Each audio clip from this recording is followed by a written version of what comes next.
Good morning, everyone. Welcome to Smashy Business Show, and we have had one of the best weekends that have ever come up. How was your weekend, Majid? It's good. It's December 4th, Wednesday, and a lot of great things happened over the past 4 days. We were on holiday.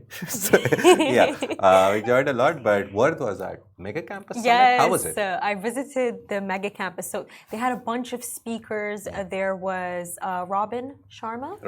Yeah, there was Robin Sharma. There was Randy Zuckerberg, Casey Neistat, and Robert Kiyosaki. The list was absolutely insane. But I would say, one of my favorite speeches, I would say it was Casey's. So Casey Neistat, he's one of the, original YouTube vloggers. And I loved his speech so much, even more than Robin Sharma, because when you can tell that somebody, they're not there to give you anything dramatic. They're just there to tell you the truth and be really genuine. And something that I found specifically so interesting, it was how he spoke about this campaign that he did with Nike.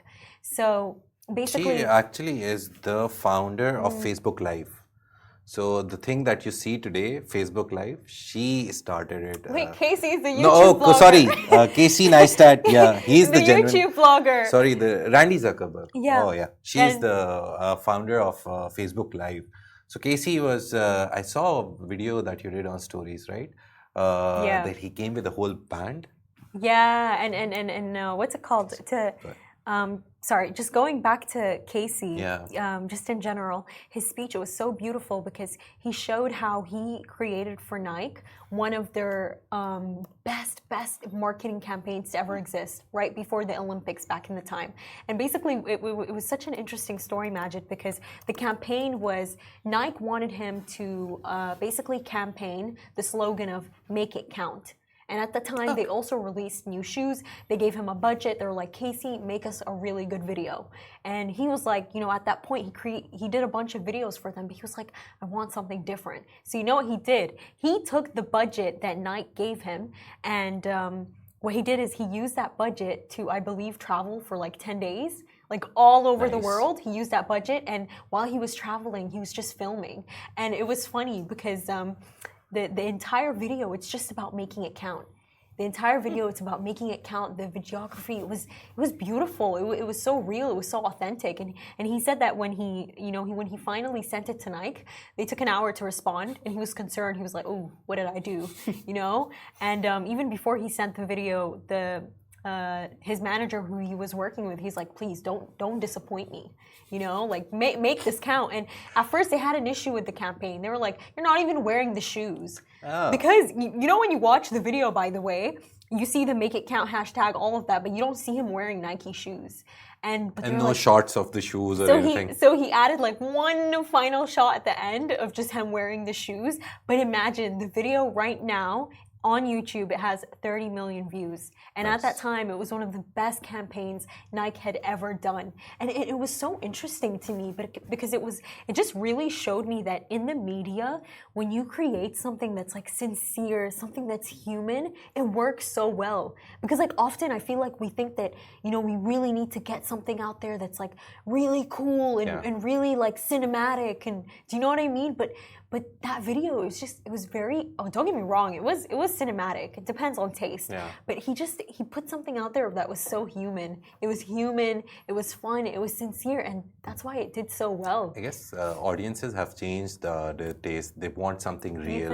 Whatever they experience, if I make a video about some scenic route in Sharjah or Ras Al Khaimah or Fujairah, when they go there, if they don't get the same feeling, they'll dissociate with me. They'll be like, no, this guy showed a lot of stuff which I didn't experience. So people actually want the real feeling of any place or any campaign. So even with shoes, if they're not comfortable when you wear them, people will be like, okay, Nike did a good campaign, but I don't find whatever they marketed in these shoes or in any product that goes with any product. So yeah, the good idea by Casey. And you met Robert Kiyosaki. Tell us about that. That's the highlight of the Mega Campus Summit. Robert Kiyosaki. He was nice. very interesting. He was a really interesting person. I think in his speech, what really stood out to me is when he said that, I really love America. I'm an American, and I really enjoyed being a soldier in Vietnam.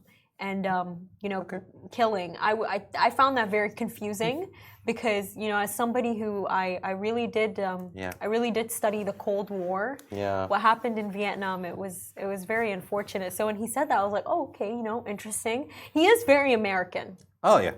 Very rooted in American values. You were showing me in the video. He said he is friends with Trump and everything. And the whole idea of nationalism is there in Trump's campaign. So maybe that is why he was saying all of that. Yeah, and when I did an interview with him, he told me, out of the blue that, not many people can be friends with Trump. And I think he's definitely right. I don't think me and Trump would be friends. But I would like to hear what he has to say. I think Trump is very interesting. But Trump is a spectrum. On one side of the spectrum, he's a very different person. A lot of people love Trump, though, by the way. A lot of Middle Eastern people who I've spoken to, a lot of Arabs, they really do stand with him. But Robert Kiyosaki, it was really interesting. I asked him, I was like, because see, this was my thought process, Majid, because I had already watched a bunch of interviews that he had done with people. People were constantly asking him and hammering him about money and how do you break out of the cycle and how do you break out of the look with money. I think it's luck. A lot of rich people can tell you what they think, but it's luck and it's how you go about it. And then the day, it's you, your spirit. Are you driven? It's all about you. But I was like, you know what? People keep asking him about money, breaking out of the school system. I was like, let me ask him, because that's just my thought process. I always ask myself, if I became somebody with a lot of money, would I become deranged? Would I be normal? Do you know what I mean? Would I use it right? So I was like, you know what? Let's ask him. So I basically asked him, you speak about money a lot. Do you think that you can make a lot of money and, still be human and maintain your ethics? And he got completely mad. He was really mad. He told me that my teacher is a Marxist. Okay. And we have that video, the whole interview. We'll publish it on our socials. Please watch it. And it was so interesting because when I came back to my family and I told them about it, I was like, I was really sad, by the way. I thought it hadn't gone well. I was like, and my family, they're like, you do kind of sound like a communist when you ask that. But it's just, I guess because of the fact that I implied that people who make a lot of money, they're not good people. Oh, yeah. I understand the implication behind that.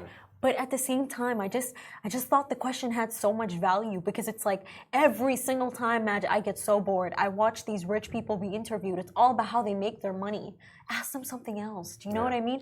But at the end, he gave me a hug. So, that was a nice end to it. It was really nice end to it. But he's a really kind man. Yeah. He's really kind. But he's really old now. I guess with age, there is this factor of that you were talking about, irritability, that you become, every time, you've been asked the same question 1 million times. Yeah. And you want someone to talk about something else.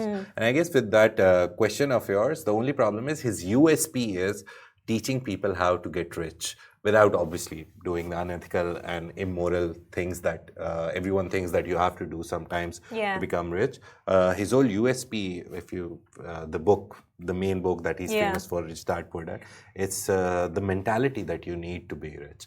So for him, his USP is telling people how to become rich, but using all the legal ways and all the loopholes in the systems. So that is why I guess he was like, no, I think. I don't know. For me, I guess I really, the interview of him, just constantly telling me, I don't have poor friends. I don't befriend poor people. I did find that slightly offensive. Do you know what I mean? Because No, he said, I have friends, but I'll never take financial advice from a poor person. I guess that was it. But to be honest, he's right. I don't completely agree. He's right. No. Yeah, he is. I don't agree with it. I'll tell you, if you want to develop a rich person's mindset, and if you want to get rich, you'll always need a surrounding or an environment where people talk about ideas or getting rich or building a start. For example, you have a startup idea in your brain. You sit with your friends and they talk about something else than building and growing up and making something. You would want your idea to be shared with them. You would want to bounce off your idea off them, ask them if it sounds great. So that is his general idea that I get, that always whatever you want to be, surround yourself with the people who also have the same dreams or motivations. I see what you that mean, way Majid. You'll grow with them. Look, I completely agree with you in terms of that, because your friendship pool, they really are who you become. Yeah. Imagine the entire reason why I work with Love in Dubai's Smashy Business, it's actually because of my friend. Oh, nice. Because basically, a few months ago, when I was just looking for an internship, basically I had to do an internship to fulfill my placement requirements for university. And because my degree is accounting and finance, I was actually looking for, a consultancy internship. That's what I was going for, I was like, you know what, let's try and follow this path. But I had a friend, and I always said, man, I really want to work in the news. It was my dream. It was always but I didn't know how to go about it because I was like, my degree has nothing to do with this. How am I going to get there? And this friend, my best friend, they told me, they were like, by the way, there's this account. It's called Smashy Business. And I was like, what about Smashy Business? They were like, I watch this account every day, and I think you'd have a good shot at it. And I'm like, are you being serious? And they were like, yeah. And I'm like, but how am I gonna get this job? Like, this is completely impossible. I was being really negative. And my friend looked at me and they're like, you know what? You sound like a record player that doesn't, do you know what I mean? You need to get the job done. You've been saying you want this, go for it. And I'm like, how do I do it? They're like, how about you text Richard, the CEO of Augustus Media, Richard Fitzgerald, why don't you text him on Instagram? And I was like, this won't work. It's not happening. And I did it. And he responded. Richard responded. Thank you, Rich. But he responded. And that's what's so crazy. So if I had never known that friend magic, if I didn't have their advice, you wouldn't be here. I genuinely wouldn't be here, and I recognize that. So yes, I agree with you on the friendship part. But with the friendship part, you need to have different friends for different things. You can't, because okay, I'll give you an example. When I'm negotiating something, when I need help negotiating, standing up for myself, I go to my rich friends. You know why? They don't back down. They don't back down. They're like, no, ask for more, ask for your rights, and they're not shy about it. They're very confident about it. So I'd go to them. But then at the same time, when I was in Sudan, the people that you have the best conversations with, man, they're the people who don't have that much. Yeah.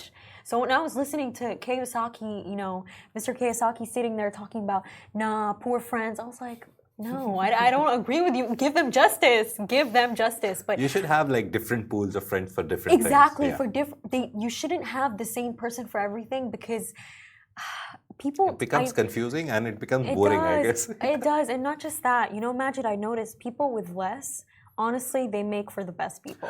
And they have, I will tell you that. They have more life lessons that they can give you because they go through a lot. Yeah, they do. Every day is a fight for them, so they have more life lessons and for you. And by the way, they're much more positive and they're much more nicer to be around. Yeah. There's nothing more annoying than to sit next to a rich person who just keeps complaining. Like, shut up. I don't want to hear what you have to say.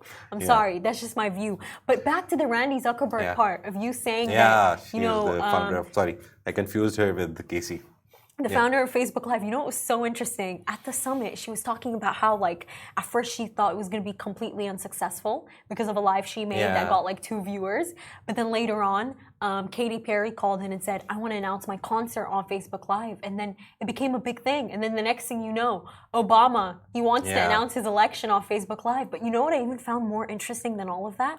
She said that what they'd sometimes do in Facebook is that they'd use Facebook Live to market like startup companies. And she said, we helped out a company called Twitter when they, imagine that.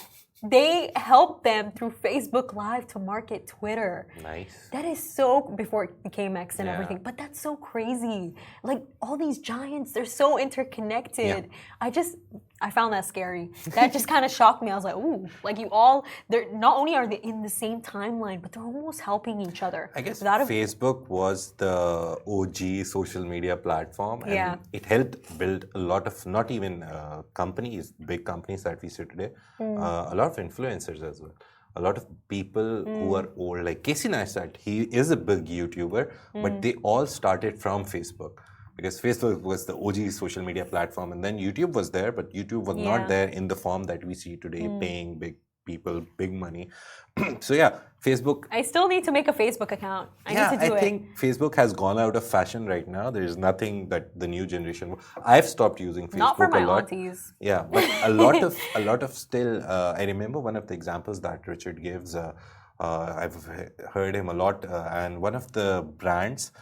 He says there has no physical store and they have like 200 plus ads going on Facebook constantly. So there is still this this demographic that uses Facebook. It's a very large demographic, by the way. Yeah, but it's not the newer generation. It's the different generation, I guess. So they use it. So even if you're marketing to that demographic, Facebook is perfect. Yeah. But right now, the newer generation, my cousins, everyone I ask, everyone is either on TikTok, Instagram, Snapchat. They don't use Facebook. Which one's your favorite? Mine was Facebook. Obviously, I grew up with Facebook. I joined Facebook at a time when you needed to have a connection request. So if someone was already on Facebook, I guess they had 5 or 6 people they could invite on Facebook. So I got an invitation from a friend whose auntie lived in US. So she sent him a request, and then he had an option to send request to 5 or 6 people. It was 2009, 2008. So very long back. So I started the first Facebook account there. No, but it's still the same. I still have Majid, it. Facebook, its value is honestly infinite. Like I noticed, I remember I was once doing this research piece. I don't remember for what, and I was looking for very old, like historical photos. Imagine this: you get it the on only Facebook. place I was able to find that beautiful archive, black and white photos, Facebook. Yeah. And I keep procrastinating it, but man, I need to make my Facebook account. I need it because the photos that I find on it, it has such hidden gems, like because old it's old. stuff. So there will always be stuff before social media, all these platforms came. There will be stuff there on Facebook. So Facebook, OG. Yeah, and for our first topic today, now we know that the final race of the season for F1, it's coming this Sunday. And our topic for today is that the Qatar Investment Authority has finally established the agreement to acquire minority stake in Audi's F1 team. Now, this move is aimed at providing substantial financial backing for the team's infrastructure and development ahead of Audi's official entry into Formula One in 2026. Now, Qatar's Sovereign Wealth Fund, they really view this investment as a part of the strategy to target opportunities with long-term growth, according to CEO Mohammed Al Suwaidi. And really, it's Qatar getting its hands on everything, and especially one of the largest sports. With such a big capital pool, that's beyond important. Yeah.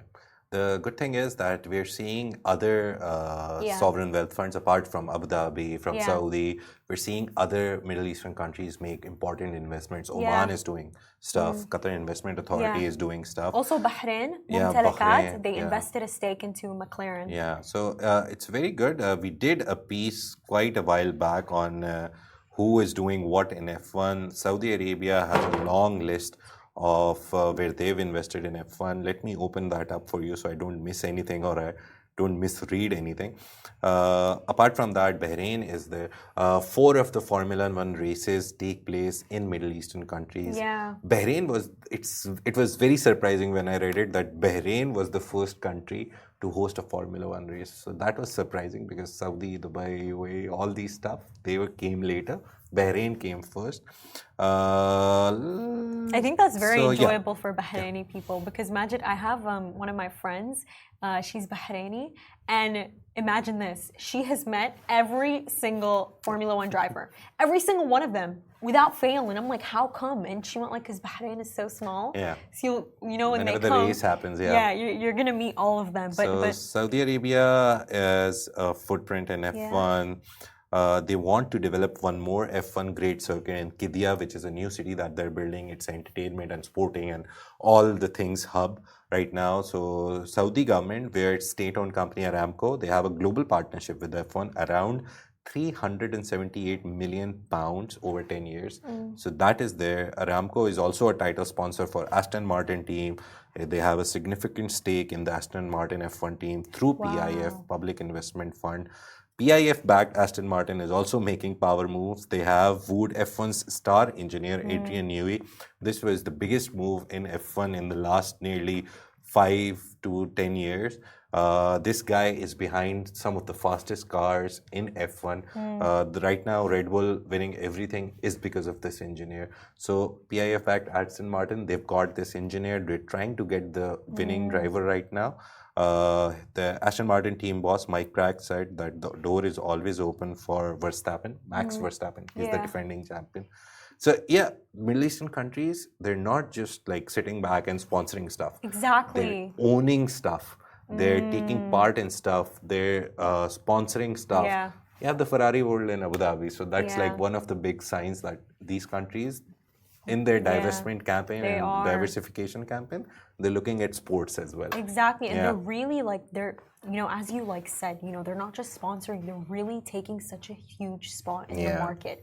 And I think that in itself, it's so beautiful because, what we're seeing, it's not just any kind of achievement, Majid. This is so big. This is insane. This is absolutely insane. So we know that in the upcoming decade, we're going to not only see the Middle East, investing stakes into all of these companies. We're also going to see, more drivers perhaps that are from the Middle East that are going to become, very famous, like Lewis Hamilton. I met him, by the way. Yeah. Oh, yeah, you met him. I met Lewis Hamilton yesterday.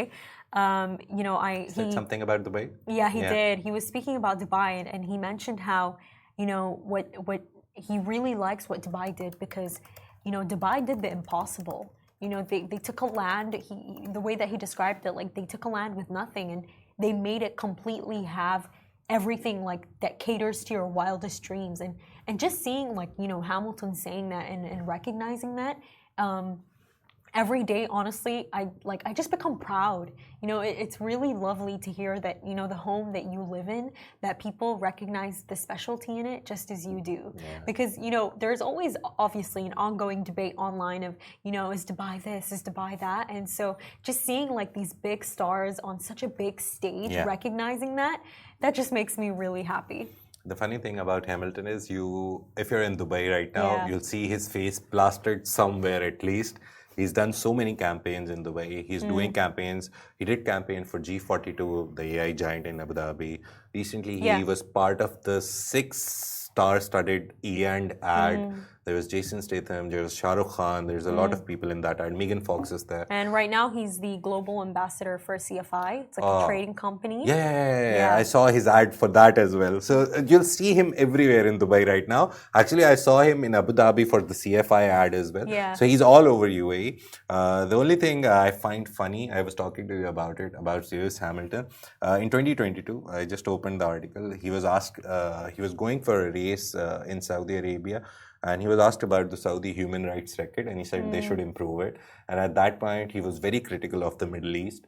But now, since he's earning money from this region, he's like, oh, this is the best place. So I guess money changes people is true. I don't because you can go and find his statements on the Middle East. Imagine, I don't think it's money that's changing people. I completely disagree with that. I think it's awareness.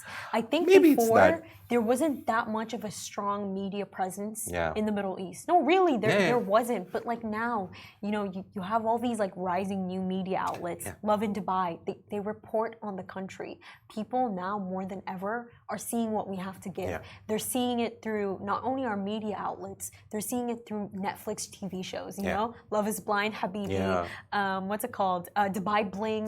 Like the outer world, they have finally been able to see what the UAE has to offer. So, of course they're going to say good things about it. Because in the past, what happened is everybody was kind of under this Western umbrella of, the Middle East is evil, the Middle East is unethical, but now, this umbrella, it's moved, it's come up, it's been removed, and people, they're not blinded by the media anymore, by Western building views. On your point, I just remembered a very interesting conversation I had with a family on Dubai Metro. There's this Finnish family, they were like father and mother and the daughter, they were there. So there's a priority seat in every train. So I was sitting there and they entered and I was like, okay, you can have a seat. And they were so happy. And then I started having a chat with the man, the uncle. He was very old, so I can call him uncle. I'm old also. But I started having a chat with him. Where are you from? And they said that we've been in Dubai. We were in Abu Dhabi and then we came to Dubai. And their first person account was, we came with a very weird idea. It was their first time in the UAE.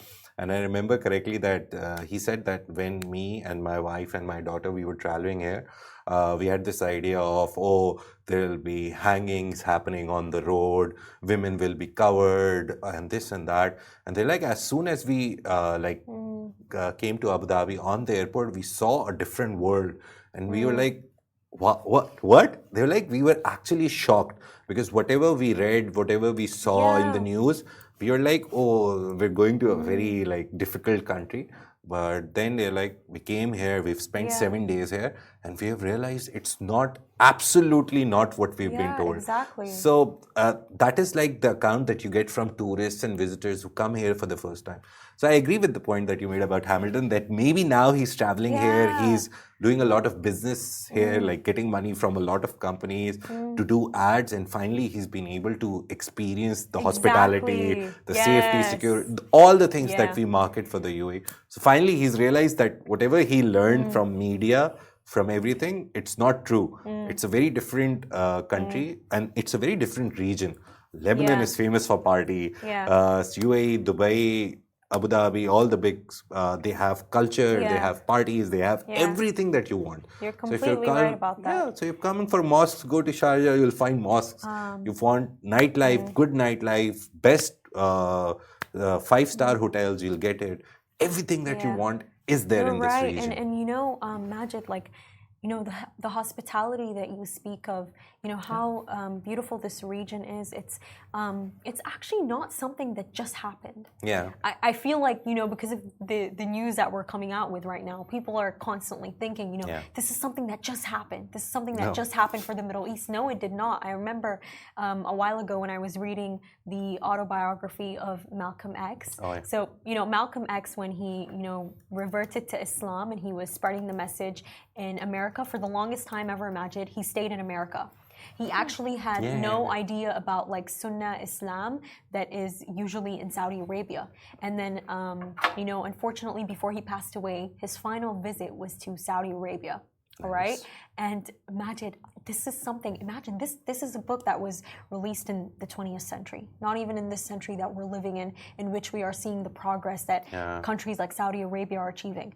Do you know what he said? He said that when I went to Saudi Arabia, when I went to the Kaaba, it completely surprised me that I was seeing all kinds of people with different colored eyes, with different skin colors, all in Saudi Arabia. And he said even more so than that, the hospitality that I received. I believe he stayed with the royal family. I'm not sure about that though. Please do confirm it. And he said that he was, by the way, he was completely baffled by it, the hospitality that he received in Saudi Arabia. And you know what he said? Everything that he thought about these countries was wrong. It was not true. And because previous to that, if I could just give a bit of context, they followed something. It was basically called the Nation of Islam, and to them, like, the devil was like the white man with blue eyes, and that's why when he went to Saudi Arabia and he saw that, you know, there was all kinds of diverse people worshiping the same God, his perspective completely changed. But in the book, he specifically showed how Saudi Arabia, it's way different than what people portray it to be. The people are so hospitable, they're so kind. So, you know, the progress that we're seeing with the Middle East, that we're seeing in all of its global industries, it's not something that just happened. It's just recently being covered a lot more. They're finally It was always there. Exactly. They're finally getting that justice of more coverage, and it's more important than ever. And finally, for our final topic today, you know, we all know that Bitcoin, it's become a really important currency, even overtaking gold and the dollar for some people. And that's why learning about it, it's more important than ever. And Bitcoin MENA 2024 is really going to give us that learning that we need. Now, taking place from December 9th to 10th at Abu Dhabi ADNEC, Bitcoin MENA 2024 is going to teach us everything we need to know about Bitcoin from the very best leaders. You know, as we discussed before, we're going to have Eric Trump, Donald Trump's son. We're also going to have Marwan al-Zaraoni, the CEO of AI at the Dubai Department of Economy and Tourism. And this conference, it's going to be absolutely legendary because we are going to have all kinds of cryptocurrency lessons. You know, we're going to see how it impacts technology, how it impacts finance and economy. So this is something that you guys should really look out for. And with that being said, thank you so much for watching today. This is Smashy Business Show, a Smashy Business production, a part of the Augustus Media Podcast Network. You can find our newsletter on Smashy TV. We also have an Instagram and LinkedIn, and you can find us on X. Thank you so much for watching. Make sure to tune in tomorrow.